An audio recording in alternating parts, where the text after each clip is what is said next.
ز پیدا کړه پاک مولا کولیم ز په سنتو د آقا کولیم د عالمانو می نظر کې ساتم بل د مرجانې په دعا کولیم الله دې تل راته ژوندي لري ټول زه د یارانو په خندا کولیم د سپکو خلکو سره ناسته مکړه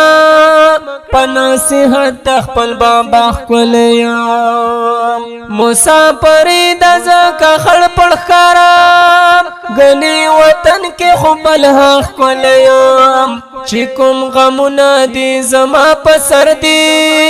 کله نا کله په جړه کولیم پښتون خاکسار یم پښتو لیکما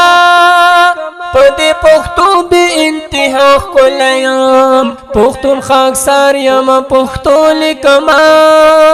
په دې پښتو بې انتها کولیم